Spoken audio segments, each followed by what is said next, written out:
The night of the journey begins. The city of Makkah lay silent under the blanket of night. The stars glittered in the vast Arabian sky, and the streets were empty except for the occasional sound of a distant camel bell. In one modest home, the messenger of Allah, Prophet Muhammad, rested after a long day of calling people to the message of Islam. The years had been difficult. His people had rejected him, mocked him, and even harmed him.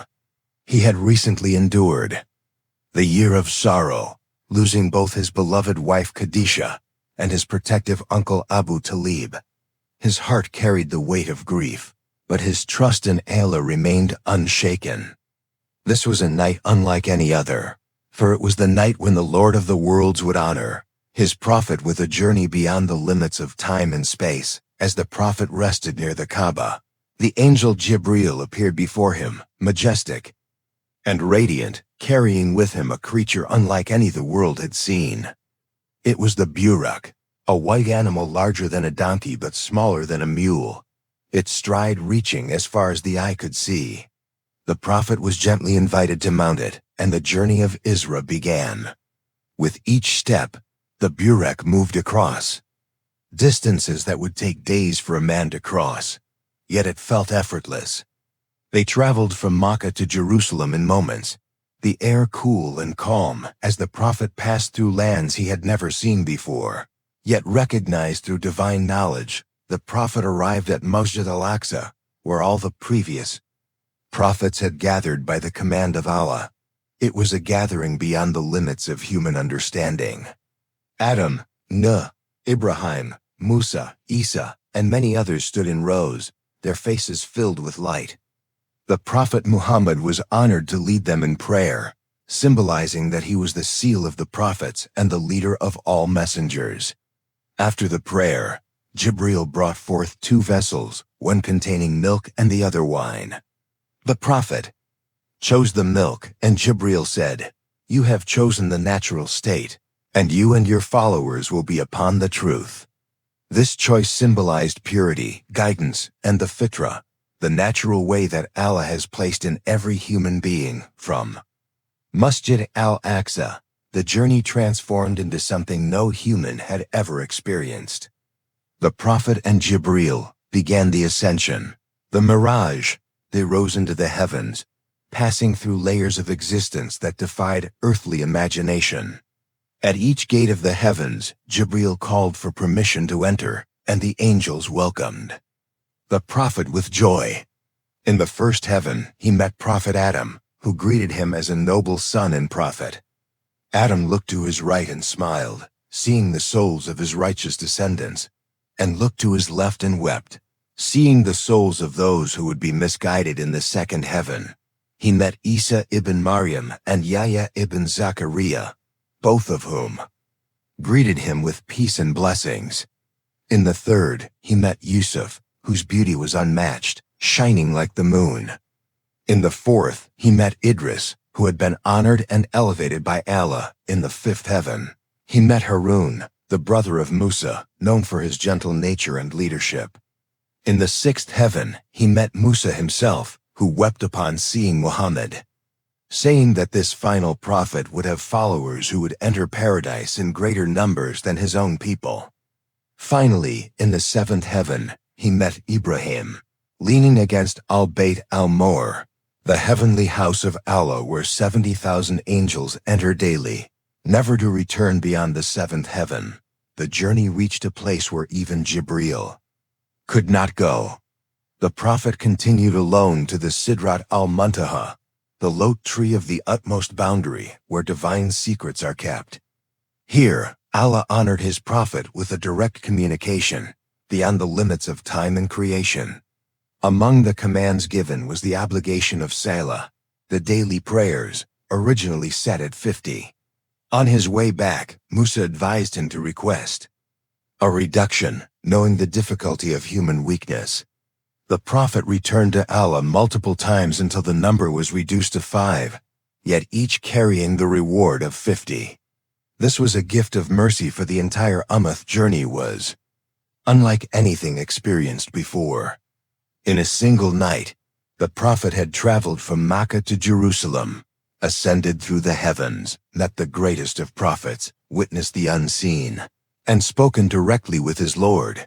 This was not a dream or a vision, but a physical and spiritual journey, a miracle beyond human explanation. Time itself had been bent by the will of Allah, as if the laws of the universe had opened to allow the prophet to move through realms in moments. The people of Makkah would call it impossible, but for the one who created time and space, nothing is impossible. When the prophet returned to Makkah before the break of dawn, his heart was filled with awe and gratitude. He had seen the realities of the unseen world, the rewards of the righteous, and the punishments of the wicked. He had received a command that would shape the spiritual life of his followers for all generations to come. This night would forever be remembered as the night journey and ascension, Isra wal Miraj, a proof of the power of Allah and the honor of his final messenger. But the journey's return was only the beginning of another test. As the morning light spread across Makkah, the prophet prepared to tell the Quraysh of what had happened. The question was, would they believe him, or would they mock him as they had done before? The news he was about to share would divide hearts and reveal the true nature of faith, the test of truth. First light of dawn crept over the mountains surrounding Makkah, casting a golden glow upon the Kaaba. The Prophet Muhammad emerged from his home with the weight of an extraordinary truth upon his heart. The night before, he had experienced the most miraculous journey any human had ever taken. Yet he knew that when he shared it with the people of Quraysh, they would not welcome it with faith. For years they had resisted his call to worship Allah alone, clinging to their idols and traditions. Now he would tell them that he traveled from Makkah to Jerusalem and ascended through the heavens, all in a single night. This was a truth so great that only those with unwavering faith would accept it. As he began to speak, the Quraysh gathered around. Their faces were a mix of curiosity, suspicion, and anticipation.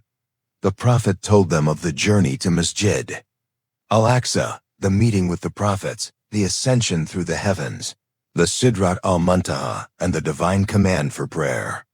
His voice was steady, his eyes clear, and his words precise. For this was not a story of imagination, but a reality granted by Allah. Yet as he spoke, the chiefs of Quraysh exchanged glances of disbelief. Some began to laugh, others to jeer.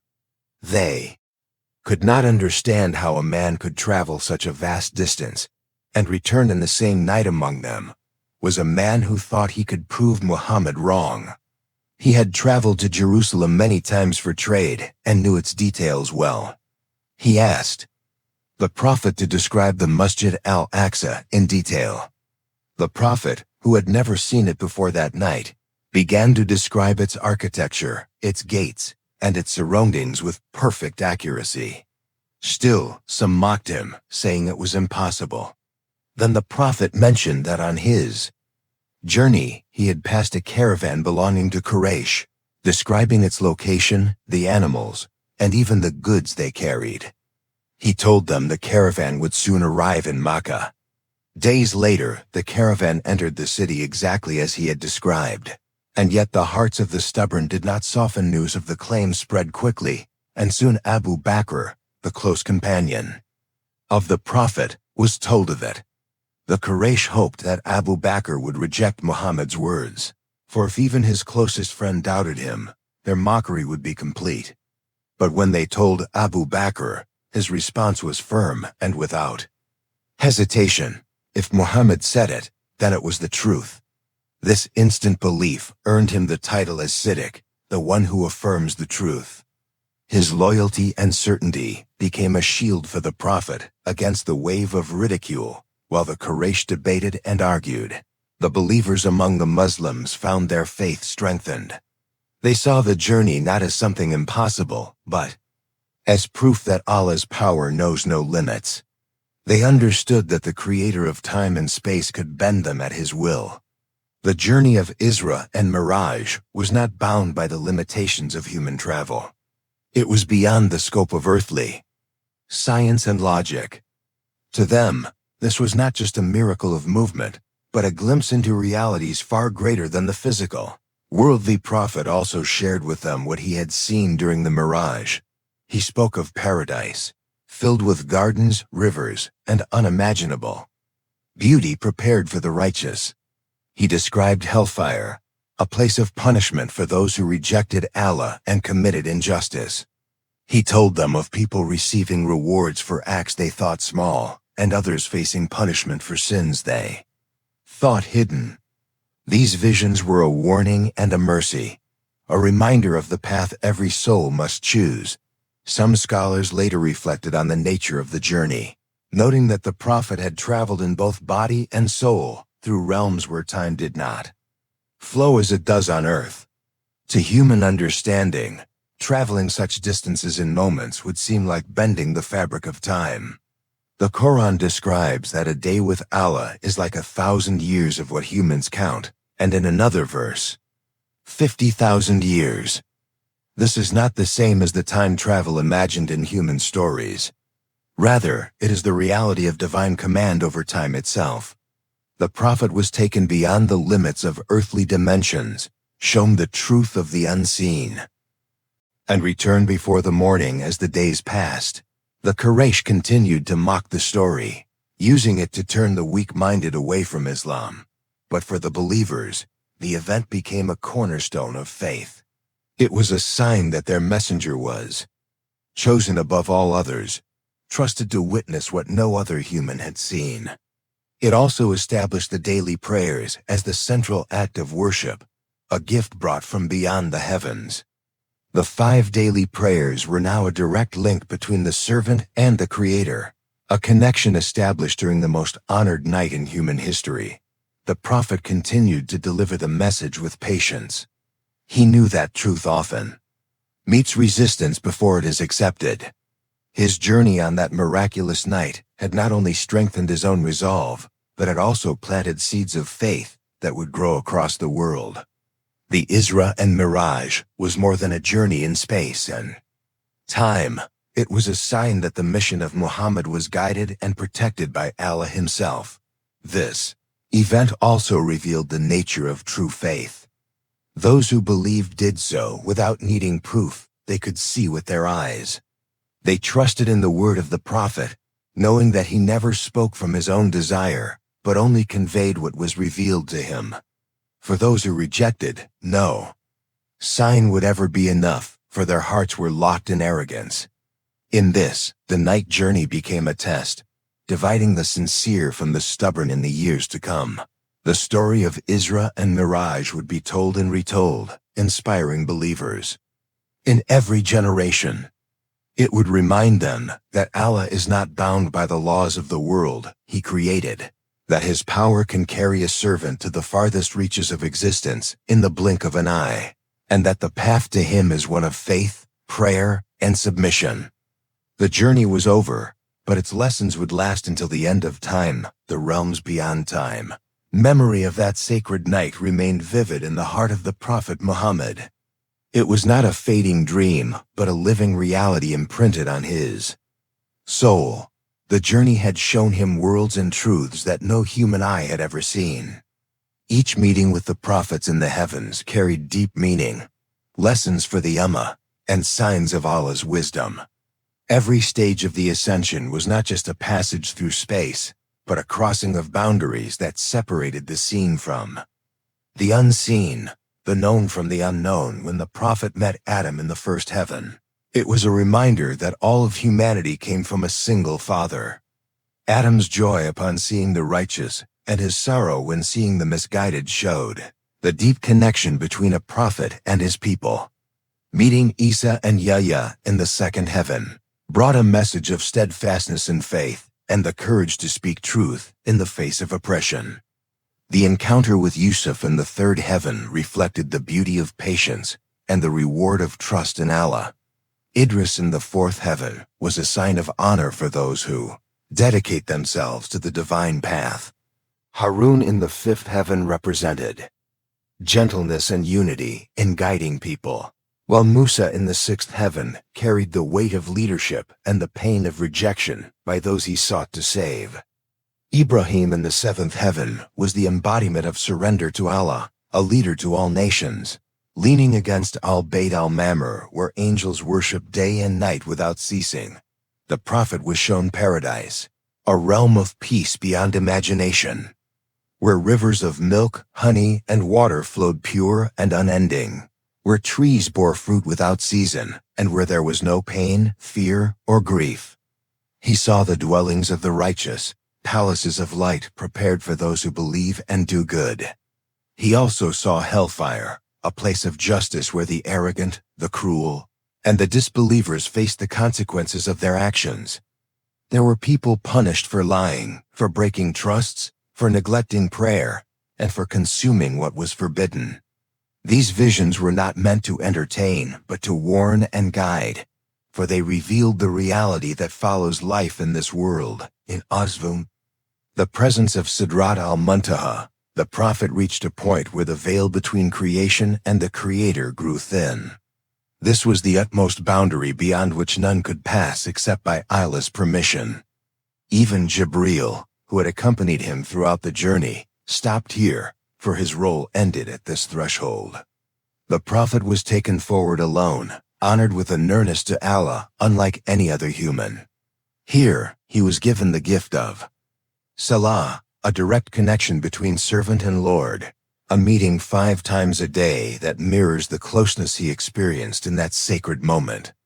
The command of prayer was not delivered through an angel, but given in the highest presence, marking its unmatched importance in the life of a believer. This part of the journey has often been described as moving beyond the boundaries of earthly time. In our world, time flows in one direction, marked by the rising and setting of the sun. But in the divine realm, time is a creation of Allah, and he is not bound by it. The Prophet was taken from Makkah to Jerusalem, through the heavens, into the divine presence, and back to Makkah, all in the span of a single night. To the human mind, this is impossible, but the Creator of time can expand or compress it as he wills. The Qur'an itself speaks of time as relative, where a day with Allah is like 1,000 years of what humans count, and in another verse, 50,000 years.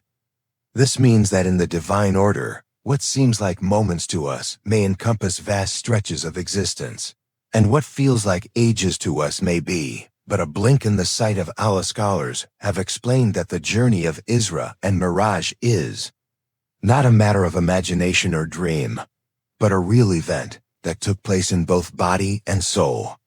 The bending of time and space during the journey is not the same as the fictional idea of time travel. It is the manifestation of Allah's power over his creation.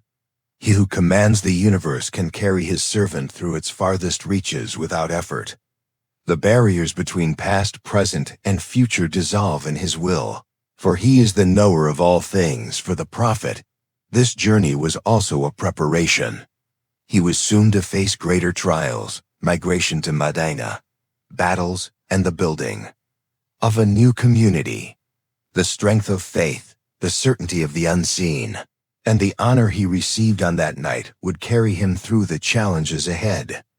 It was a reminder that his mission was not merely about calling people in Makkah, but about guiding all of humanity. The meeting with each prophet was a symbolic passing of the torch, affirming that he was the seal of prophethood, completing the chain of messengers sent to every nation when the prophet returned to his people. The contrast between the believers and the disbelievers was clear. The believers found in his words a source of hope, a glimpse into the mercy and justice of Allah, and an unshakable proof that their messenger was truly chosen. The disbelievers saw only impossibility and clung to their doubt, unable to see beyond the limits of their own understanding. Yet history would remember the event as one of the greatest miracles in the life of the Prophet, a sign that continues to inspire hearts across the world. Isra and Miraj also became a lesson for the Ummah about the nearness of Allah. Prayer is not just a ritual. It is a personal journey into the presence of the Creator, a daily reminder of that miraculous night. Every bow and prostration is a step closer to Allah, every moment of concentration a reflection of that sacred meeting. beyond the seventh heaven. Just as the prophet was lifted above the struggles of the world on that night, so too can the believer rise above worldly burdens through sincere worship. This understanding of the journey as a crossing of time and space remains one of the most profound aspects of Islamic tradition. It teaches that Allah is the master of all dimensions, and that the life of this world is but a small part of a greater reality. For the Prophet, it was both an honor and a responsibility, and for his followers, it is a reminder that their path is connected to the highest realms of existence. The everlasting legacy of the journey, the miracle of Isra and Miraj, was not simply a night of wonders confined to the pages of history. It was a turning point that carried lessons, commands, and blessings that would shape the identity of the Muslim Ummah until the end of time. The Prophet Muhammad returned from that sacred journey with a heart filled with awe and certainty. He had seen the vastness of Allah's creation, met the greatest of prophets, witnessed the realities of paradise and hell, and stood in the divine presence beyond the reach of all creation. These were not moments meant for him alone, but treasures to be shared with his followers and signs for all humanity. The greatest gift brought from the journey was the 5 daily prayers. Unlike any other act of worship, Salah was commanded directly during this meeting with Allah, showing its unmatched importance. It is the spiritual ladder that allows every believer to ascend in their own way, just as the Prophet ascended through the heavens. Each prayer is an opportunity to step away from the distractions of life and enter a state of closeness to the Creator. The Prophet taught that in every prayer, the servant stands before Allah as if they are speaking to him directly. This is why the gift of prayer is a reflection of the Miraj itself, a journey for the soul 5 times a day. The event also strengthened the hearts of the believers during a time of hardship. Makkah was still hostile to the message of Islam, and the Muslims were few in number. The Isra and Miraj reminded them that their struggle was not unseen. They were part of a mission that was divinely protected and guided. Even if the disbelievers laughed and mocked, the believers knew that the one who could take his prophet beyond the limits of time and space could also grant victory on earth. It was a message of hope, telling them that the truth would prevail. No matter the obstacles for the disbelievers, the event became a dividing line. Those whose hearts were closed only deepened in their denial, clinging to the claim that such a journey was impossible. Yet in their rejection, they failed to see that the Creator of the heavens and earth is not bound by the limits of his creation. The journey itself stood as a proof that Allah's will is beyond human imagination. Even when confronted with the accurate description of Masjid al-Aqsa and the precise account of the returning caravan, their pride prevented them from accepting the truth. This was the nature of disbelief, a refusal not because of lack of evidence, but because of arrogance. As the years passed, the memory of Isra and Miraj remained alive in the hearts of Muslims.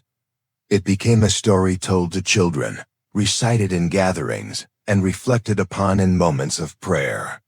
Scholars explained its lessons, poets wrote verses about its beauty, and the faithful found in it a source of renewed devotion. It was not just an event from the past, but a timeless sign. The Prophet had been shown that the unseen is real, that the promises of Allah are certain, and that every soul will one day face the realities he witnessed. In this way, the journey was both a mercy and a warning, guiding the Ummah towards what benefits them in this life and the next.